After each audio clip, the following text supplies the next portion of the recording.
Halo semua, kembali lagi di channel Ngomongin Film. Kali ini kita akan membahas alur cerita dari sebuah film yang menceritakan tentang beberapa pasukan khusus yang mencoba masuk ke kota zombie untuk mencari sebuah informasi.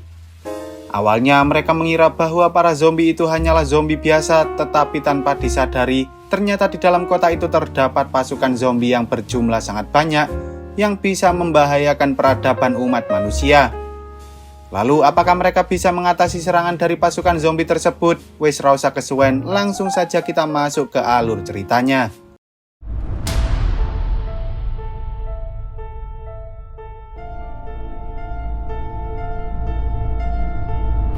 Film ini bermula 5 tahun yang lalu ketika wabah virus misterius tiba-tiba menyebar ke seluruh negara Amerika yang membuat semua orang yang terinfeksi berubah menjadi zombie mematikan. Bahkan wabah itu mampu merenggut jutaan manusia setiap harinya. Beberapa orang yakin bahwa virus ini merupakan senjata biologis yang berasal dari negara Cina, mengingat mereka merupakan salah satu negara besar yang bermusuhan dengan Amerika. Namun meski begitu, banyak orang yang menganggap bahwa wabah ini merupakan hukuman dari Tuhan akibat banyaknya manusia yang suka berbuat jahat. Untuk menghentikan penyebaran wabah virus zombie tersebut, pemerintah telah melakukan berbagai macam upaya, salah satunya yaitu meledakkan sebuah kota yang memiliki populasi zombie paling banyak. Tetapi sayangnya orang yang terinfeksi oleh zombie semakin lama semakin banyak, hingga akhirnya pemerintah membangun sebuah tembok tinggi yang mengelilingi seluruh wilayah yang terinfeksi zombie, dan mereka menyebut wilayah itu sebagai zona karantina. Selain itu, pemerintah juga membentuk pasukan khusus yang ditugaskan untuk memburu para zombie yang masih berkeliaran di luar zona karantina, serta menyelamatkan para warga yang berhasil bertahan hidup dari wabah virus zombie tersebut. Suatu hari, saat seorang gadis kecil baru saja pulang ke rumah, ia menemukan bahwa seluruh isi rumahnya kini sudah berantakan, dan ia juga tak bisa menemukan di mana keberadaan kedua orang tuanya saat ini. Karena merasa kesepian, gadis itu pun mencoba menyalakan TV dan menonton salah satu reality show bernama Rekil yang menayangkan tentang perburuan para zombie di luar zona karantina yang dilakukan oleh pasukan khusus dari tim SWAT bernama Divisi R. Seorang pembawa acara sekaligus si kameramen yang bernama Erika Hamilton ini mengatakan bahwa saat ini mereka sedang menginvestigasi sebuah pusat perbelanjaan setelah mereka mendapat info tentang adanya serangan zombie di sekitar sana. Di sana mereka melihat ada banyak sekali barang yang berceceran di jalan, dan mereka juga beberapa kali mendengar suara seseorang yang menjerit ketakutan, yang mana hal itu menandakan bahwa keadaan di sana sedang tidak baik-baik saja. Tak lama kemudian, tiba-tiba sebuah kereta bayi meluncur dengan sendirinya, disusul dengan serangan para zombie yang muncul dari berbagai arah, sehingga para pasukan khusus langsung melakukan penembakan terhadap para zombie itu. Ketika salah satu dari anggota mereka tergigit oleh zombie, mereka pun langsung menembaknya karena jika seseorang tergigit, maka mereka hanya memiliki waktu kurang dari 1 menit sebelum mereka berubah menjadi zombie sepenuhnya. Singkat cerita, mereka akhirnya menemukan salah satu polisi yang masih hidup, namun tanpa disadari, tiba-tiba dari arah belakang muncul ratusan zombie yang langsung menyerang ke arah mereka. Bahkan beberapa zombie juga muncul dari arah lain, yang mana hal itu membuat Erika bersama salah satu pasukan khusus terpaksa kabur dari sana menggunakan sebuah mobil. Meski mereka berhasil kabur dari serangan para zombie tersebut, ternyata si mbak kameramen alias Erika juga sudah tergigit oleh salah satu zombie, dan pada akhirnya ia pun terpaksa ditembak oleh si pasukan khusus hingga ia meninggal dunia. Beberapa hari kemudian, setelah para pasukan khusus berhasil mengatasi seluruh zombie yang ada di pusat perbelanjaan, mereka mengatakan bahwa setidaknya ada 152 korban jiwa dalam kejadian itu, termasuk 8 orang anggota dari Divisi R, serta seorang pembawa acara yaitu Erika Hamilton. Pemerintah lalu kembali mengirimkan pasukan bantuan untuk mengatasi seluruh zombie yang ada di wilayah itu, dan setelah beberapa hari, awak media pun mengabarkan bahwa setidaknya ada 480 zombie yang berhasil dikalahkan oleh para pasukan khusus. Tampaknya kejadian ini merupakan salah satu tragedi dengan jumlah korban paling banyak yang pernah dialami oleh Divisi R, sehingga mereka berjanji bahwa mereka akan berjuang dengan lebih baik lagi agar kejadian seperti ini tak terulang kembali. Sementara itu, di dalam markas divisi R, ketika anggota dari tim 8 sedang bersiap-siap untuk menjalankan sebuah misi, seorang pembawa acara baru bernama Jimmy mencoba melakukan wawancara pada beberapa anggota tim 8. Salah satunya adalah Tom Falkirk yang merupakan anggota baru di divisi itu. Selain Tom, ada juga seorang pria bernama Alex Winston yang tak lain merupakan satu-satunya orang yang selamat dari kejadian di pusat perbelanjaan. Dan Alex juga salah satu orang yang percaya bahwa wabah virus zombie ini merupakan hukuman yang diberikan oleh Tuhan pada manusia. Jimmy kemudian memperkenalkan satu-satunya anggota wanita di tim 8 bernama Rose Matthew yang sebelumnya pernah bekerja sebagai seorang perawat bersama dengan suaminya. Namun semenjak suaminya meninggal akibat terkena wabah virus zombie, Rose akhirnya memutuskan untuk bergabung dengan pasukan khusus agar ia bisa melenyapkan seluruh zombie yang ada di bumi. Salah satu anggota lain bernama Omar Hernandez ini dulunya merupakan penduduk biasa, tetapi ia ditangkap gara-gara ia menjarah sebuah toko yang ada di dekat zona karantina. Dan atas perbuatannya itu, ia pun diberikan dua pilihan, yaitu mendekam di penjara selama 15 tahun atau bekerja sebagai anggota divisi R selama 2 tahun. Lalu seorang anggota bernama Trent Parker ini dulunya merupakan seorang tentara yang pernah bertugas di beberapa negara konflik seperti Afghanistan, Iran, dan juga Pakistan, yang mana itu membuat dirinya memiliki pengalaman yang jauh lebih banyak dari anggota lain.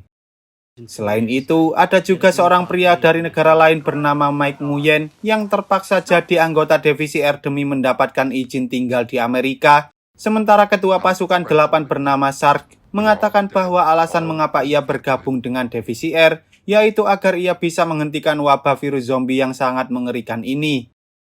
Singkat cerita, setelah semua anggota selesai melakukan persiapan, mereka pun bergegas masuk ke dalam truk dan pergi menuju ke sebuah peternakan yang cukup jauh dari perkotaan, di mana di sana mereka mendapat laporan dari para warga tentang adanya sekelompok orang yang menyembunyikan para zombie.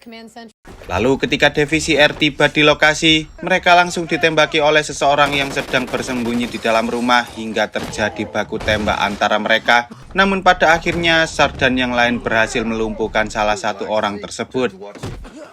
Kemudian saat mereka mencoba mengecek ke dalam kandang, ternyata orang-orang yang ada di dalam kandang bukanlah zombie, melainkan hanyalah manusia biasa. Dan setelah Sark memaksa orang itu untuk mengaku, ia pun mengatakan bahwa ia menyembunyikan adiknya yang sudah berubah menjadi zombie di atas loteng karena ia mengira bahwa adiknya masih bisa disembuhkan. Mendengar hal itu, tanpa berlama-lama, para divisi R segera masuk ke dalam rumah untuk mencari keberadaan si zombie. Tetapi karena ruangan itu sangatlah gelap, mereka pun sempat kesulitan menangkap zombie itu. Bahkan tangan Tom juga sempat tergigit oleh si zombie. Meski begitu, ternyata Sark jauh lebih kuat hingga ia berhasil melumpuhkan zombie itu hanya dalam sekali serangan saja. Dan setelahnya, Sark memanggil beberapa orang yang bertugas melakukan pembersihan untuk segera membereskan tubuh si zombie serta tubuh Tom yang kini sudah meninggal dunia. Singkat cerita, ketika anggota tim 8 hendak kembali ke markas, tiba-tiba mereka mendapat info dari markas pusat bahwa ada sebuah truk kontainer yang sedang melaju di dekat lokasi mereka yang terindikasi sedang membawa zombie di dalamnya, sehingga Sark dan yang lain kembali ditugaskan untuk memeriksa truk kontainer tersebut. Sark dan yang lain kemudian bergegas pergi menuju ke lokasi dan saat mereka berhasil menemukan truk kontainernya, mereka pun langsung menghadang truk itu serta menyuruh si supir untuk mengatakan apa saja yang sedang mereka bawa di dalam kontainer itu.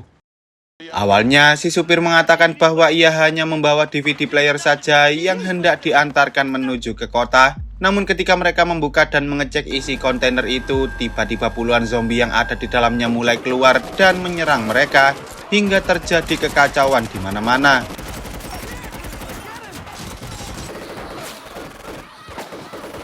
Dalam kejadian itu, para divisi R sempat kewalahan dengan serangan para zombie yang jumlahnya sangatlah banyak. Tetapi setelah Sark menembakkan RPG ke arah kontainer tersebut, mereka pun akhirnya berhasil menghentikan serangan dari para zombie itu.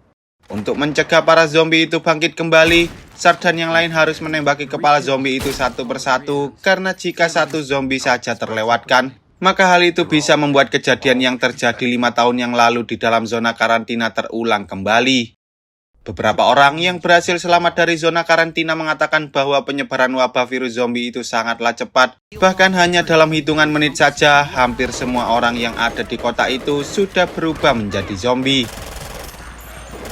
Tampaknya semenjak pemerintah membangun tembok raksasa di sekitar zona karantina, tak ada seorang pun yang diperbolehkan masuk ke dalam sana selain para anggota militer saja. Sehingga kini semua orang tak tahu apakah di dalam sana masih ada ribuan zombie yang sedang berkeliaran atau tidak. Singkat cerita, saat divisi R kembali ke markas, tiba-tiba para petugas yang melakukan pembersihan menemukan adanya luka di tangan Nguyen, yang mana hal itu membuat mereka terpaksa harus membawa Nguyen ke ruang karantina selama 24 jam untuk memastikan bahwa Nguyen baik-baik saja. Di sisi lain, saat para petugas sedang melakukan interogasi pada supir truk kontainer, mereka mendapat informasi tentang adanya sekelompok orang yang mencoba meneliti tentang para zombie yang disebut sebagai Judas Project, dan ternyata mereka beroperasi di dalam zona karantina. Setelah mendapat informasi tersebut, pemerintah pun berencana mengirimkan tim 8 dari divisi R untuk pergi ke zona karantina dan mencari informasi tentang Judas Project. Namun sepertinya SARS tak ingin pergi ke sana karena ia tahu betapa berbahayanya zona karantina yang sudah menyebabkan seluruh anggota keluarganya meninggal. Ketika Jimmy mencoba bertanya pada Rose tentang masa lalu SARS, Rose mengatakan bahwa sebenarnya SARS dulunya bukanlah seorang tentara, melainkan ia hanya manajer Indomart biasa yang tak pernah memegang senjata sama sekali. Lalu saat wabah virus zombie mulai menyebar ke seluruh kota, SARS dan keluarganya mencoba bertahan di dalam Indomart, tetapi karena persediaan mereka semakin lama semakin habis, SARS pun terpaksa harus mencari persediaan di tempat lain, dan setelah ia kembali, betapa terkejutnya SARS karena istri dan juga anaknya sudah tergigit oleh zombie.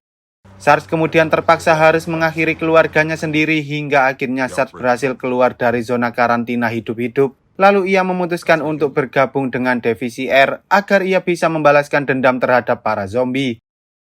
Meski begitu, SARS sepertinya masih memiliki trauma terhadap zona karantina yang mana hal itu membuat dirinya ketakutan untuk pergi ke tempat itu lagi. Tetapi meski begitu, ia tak bisa membantah perintah dari atasan, sehingga kini tim 8 pun dikirimkan menuju ke zona karantina untuk mencari informasi tentang Judas Project.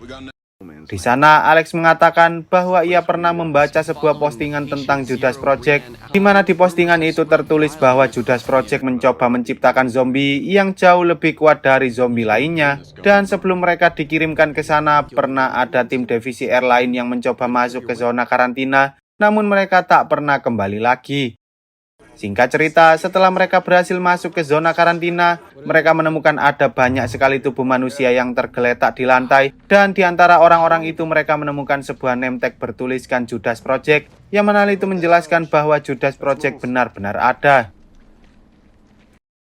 Mereka lalu mencoba masuk lebih dalam lagi hingga mereka tiba di dalam sebuah lorong yang sangat gelap, dan tanpa disadari tiba-tiba mereka diserang oleh beberapa zombie yang datang dari berbagai arah, sehingga mereka terpaksa harus mengalahkan para zombie itu karena mereka tak punya jalan keluar. Setelah mereka berhasil mengalahkan para zombie tersebut, tanpa disadari ternyata Parker telah tergigit oleh zombie, dan ketika salah satu anggota paling pendiam bernama Adam hendak menembaknya, Parker justru menembak Adam yang mana hal itu membuat mereka berdua akhirnya sama-sama meninggal dunia. Tampaknya suara tembakan mereka membuat para zombie yang ada di sekitar sana mulai berdatangan lagi, sehingga SARS menyuruh anggota tim yang lain untuk segera pergi sebelum mereka dikepung oleh para zombie. Singkat cerita, setelah mereka berjalan cukup jauh, mereka menemukan ada banyak sekali tubuh manusia tanpa kaki, yang mana hal itu membuat SARS menyuruh semua orang untuk berhati-hati terhadap serangan dari para zombie bocil, karena biasanya para zombie bocil hanya memakan kaki-kaki manusia saja. Tanpa disadari, ketika salah satu dari mereka mencoba membuka sebuah lemari, tiba-tiba beberapa zombie bocil muncul dan langsung menyerang mereka. Bahkan mereka sempat kesulitan dalam menghadapi para zombie bocil karena para zombie itu sangatlah lincah. Akibat serangan dari para zombie bocil tersebut, kaki Alex pun tergigit sehingga ia menyuruh SARS dan yang lain untuk segera pergi dari sana. Sementara Alex mencoba memancing para zombie bocil ke arah dirinya agar ia bisa meledakkan mereka semua sekaligus. Menyadari bahwa mereka kekurangan orang, Rose pun menyuruh Jimmy membawa senjata Alex untuk berjaga-jaga jika mereka kewalahan dalam menghadapi para zombie. Lalu saat mereka mencoba keluar dari sana, tiba-tiba dari belakang muncul beberapa zombie kebakaran yang mengejar mereka. Tak hanya itu, suara tembakan mereka membuat ratusan zombie lain pun mulai berdatangan dari arah lain, yang mana hal itu membuat mereka semua terpaksa harus melawan ratusan zombie tersebut. Namun karena zombie itu tak ada habisnya, Sarge akhirnya menyuruh anak buahnya untuk kembali ke dalam gedung sambil mencari jalan keluar yang lain. Sayangnya di tengah perjalanan, Omar gagal menyelamatkan diri ketika dua zombie kebakaran datang dan menyerang dirinya. Lalu saat mereka tiba di ujung lorong, Sarge menyadari bahwa ternyata pintunya terkunci, sehingga Sarge dan Rose pasrah sambil melepaskan peralatan mereka karena mereka mengira bahwa ini akan menjadi misi terakhir mereka. Tanpa disadari, tiba-tiba seorang pria membukakan pintunya dan menyuruh mereka untuk segera masuk ke sana tepat sebelum para zombie itu menyerang mereka. Kemudian pria bernama Langford itu membawa Sarge dan yang lain menuju ke suatu tempat yang diyakini sebagai laboratorium milik Judas Project. Ternyata Langford dulunya merupakan salah satu karyawan yang bekerja di Judas Project, dan ia pun mulai menjelaskan bahwa tujuan Judas Project sebenarnya tidaklah jahat, melainkan mereka ingin menciptakan zombie baru yang bisa melawan zombie lainnya. Sayangnya, eksperimen mereka justru gagal ketika salah satu zombie bernama Elvis mencoba menyerang para ilmuwan yang ada di sana. Dan tak hanya itu, ternyata zombie Elvis jauh lebih pintar daripada zombie lain. Bahkan ia mampu membentuk sebuah kelompok zombie yang Langford sebut sebagai Army of the Dead. Langford khawatir jika mereka membiarkan zombie Elvis terlalu lama, ada kemungkinan bahwa ia akan membentuk kelompok zombie yang jauh lebih besar lagi untuk menyerang umat manusia. Dan tanpa disadari, ternyata para zombie yang sebelumnya ada di dalam truk kontainer ternyata merupakan sekelompok zombie yang sengaja diselundupkan oleh zombie Elvis. Menyadari hal itu, Jimmy pun berencana mengirimkan rekaman mereka menggunakan drone untuk memperingatkan orang-orang yang ada di luar sana tentang bahayanya zombie Elvis yang sedang membentuk pasukan zombie, tetapi itu pun jika mereka bisa keluar dari gedung tersebut.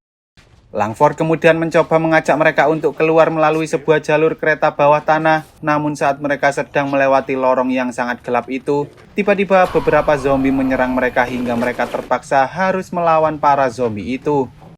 Untungnya tak ada seorang pun yang terluka akibat serangan dari para zombie, dan ketika mereka hampir tiba di luar gedung, mereka sempat melihat zombie Elvis yang terlihat seperti sedang memerintahkan zombie-zombie lainnya. Langford yang ketakutan pun berusaha memperingatkan mereka jika mereka sampai ketahuan oleh zombie Elvis, maka mereka tak akan pernah bisa keluar dari zona karantina itu. Tetapi Sarge mengatakan bahwa mereka membutuhkan bukti yang lebih kuat agar mereka bisa meyakinkan pemerintah tentang seberapa berbahayanya zombie Elvis ini. Awalnya Langford sempat menolak karena ia takut ketahuan oleh zombie Elvis, namun setelah Sarge meyakinkan bahwa mereka pasti bisa keluar dari sana, Langford akhirnya mau membawa mereka menuju ke lantai atas agar mereka bisa mendapatkan rekaman yang lebih jelas tentang aktivitas dari zombie Elvis. Singkat cerita, ketika mereka tiba di lantai atas, betapa terkejutnya mereka karena pasukan zombie yang sudah dikumpulkan oleh zombie Elvis ternyata sangatlah banyak.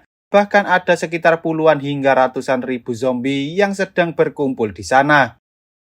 Tanpa mereka sadari, ternyata para zombie itu mengetahui keberadaan mereka sehingga Sarge dan yang lain pun bergegas pergi dari sana.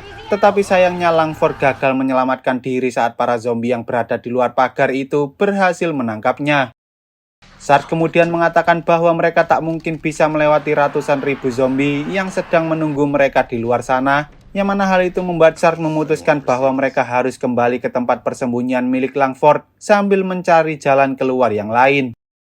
Sayangnya, ketika mereka sedang melewati laboratorium, tiba-tiba mereka diserang oleh sekumpulan zombie yang ada di sana, dan serangan dari para zombie itu pun sempat membuat Rose terlempar keluar dari gedung, sementara Jimmy mencoba merekam momen terakhir Sarge yang sedang dimukbang oleh ribuan zombie.